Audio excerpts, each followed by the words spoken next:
Alguien con un oído tan absoluto que puede distinguir, no sé, la caída de un alfiler, Sí, totalmente. pero que a la vez es, bueno, completamente sordo a los sentimientos de la persona que más ama.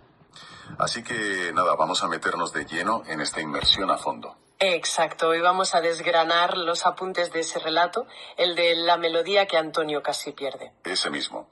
Es una historia que pone sobre la mesa, pues, ese choque tan brutal entre la ambición artística y las relaciones humanas. Y tenemos a estos dos protagonistas, Antonio, que es un pianista brillante, y a Felicia. Y el detalle clave aquí, que nos marcan las fuentes, es súper interesante. Ambos perciben el mundo sin usar los ojos. Claro, claro. Antonio lo hace a través del teclado y Felicia, bueno, descifrando las emociones ajenas. Y al principio, a ver, esa diferencia es justo lo que les hace funcionar también, porque Antonio tenía una técnica impecable. Sí, pero su música era muy fría, ¿verdad? Exacto, muy fría. Solo cobraba vida cuando Felicia le servía de, digamos, brújula emocional. Si la pieza era muy oscura, pues ella le pedía que pensara en un recuerdo feliz, y él lo canalizaba. Qué bonito eso.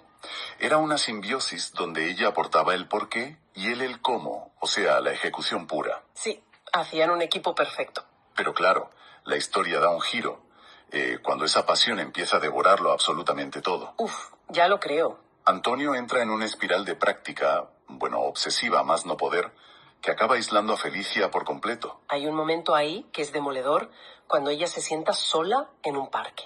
Sí, rodeada de multitud y de ruido, pero sintiéndose, no sé, completamente vacía por dentro. Y luego llega la famosa escena del viaje en crucero. O sea, imagínate la situación. Las maletas hechas, el taxi pitando en la puerta, y él se niega a ir. Madre mía, qué tensión. Y suelta el típico, necesito solo 1 hora más de práctica. A ver, aquí voy a ser un poco de abogado del diablo, si me lo permites. Adelante, a ver. ¿No es un poco lo que exige la genialidad pura? O sea, si estás a punto de lograr un avance artístico masivo, pues pedir 1 hora más parece, bueno, hasta lógico, ¿no? Bueno, a ver, podría parecerlo, sí. Pero fíjate en cómo funciona la psicología de la obsesión en este caso. No es solo una búsqueda de la perfección técnica. ¿Ah, no? ¿A qué te refieres? Es que Antonio utiliza el piano como un muro, literalmente. Lo fascinante de esto es esa paradoja del sonido. Él tocaba a todas horas. Claro, inundando la casa de ruido constantemente. Exacto, pero ese repiqueteo incesante se convirtió, irónicamente, en el mayor de los silencios entre los dos. ¡Wow! ¡Qué fuerte! Al bloquear cualquier otra frecuencia que no fuera la suya propia, lo que hizo fue crear un mecanismo de defensa. O sea, una especie de cámara de eco sensorial, ¿no? Eso es, se protegía de la vulnerabilidad que exige la conexión humana. Y en ese espacio cerrado, claro, Felicia ya no tenía cabida. Construyó su propia prisión de sonido. Y bueno, ese bloqueo emocional nos lleva directamente al clímax. Que es bastante trágico, la verdad. Sí, porque Felicia organiza un concierto benéfico y le pide una única cosa. Oye, sube a tocar conmigo en el escenario. Y llega el momento y él no aparece. Nada. Y ella tiene que tocar sola, completamente rota, hasta el punto de que hace las maletas para irse de la ciudad esa misma noche. Pero aquí es donde la trama se complica bastante. Sí, porque resulta que Antonio sí que estaba en el auditorio. Exacto. Solo que estaba atrapado en la última fila.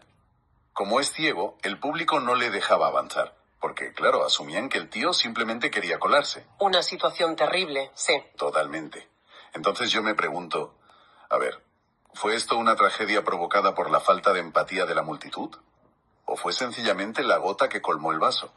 Pues si conectamos esto con la perspectiva general, el público es solo un impedimento físico menor. Ya, el daño profundo ya estaba hecho. Exactamente. El verdadero muro ya estaba construido desde hacía tiempo.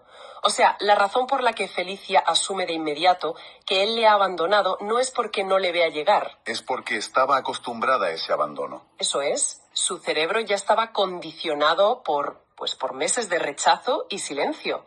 La falta de confianza acumulada es lo que dictó su reacción. Claro, para ella ese escenario vacío no era un accidente, era el estándar que él mismo había marcado.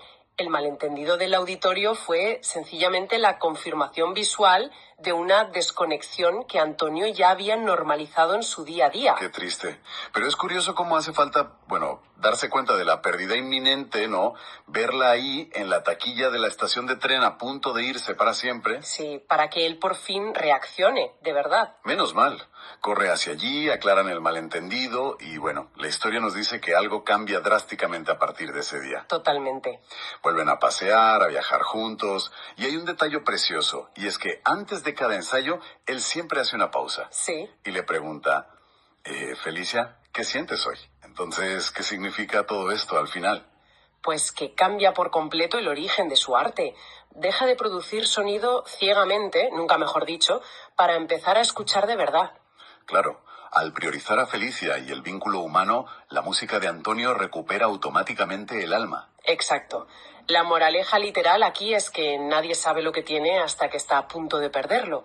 Las personas siempre deben estar por encima de las pasiones, por muy intensas que sean. En definitiva, que a veces el mayor obstáculo para nuestra propia obra somos nosotros mismos cuando silenciamos a quienes nos inspiran. Y esto plantea una pregunta importante para quienes nos escuchan hoy y para llevarnos a casa. A ver, Si miramos a nuestro alrededor, ¿cuál es el piano en nuestras propias vidas que nos está ensordeciendo? esa es una muy buena pregunta para reflexionar. Grabación de la pantalla. Grabación de la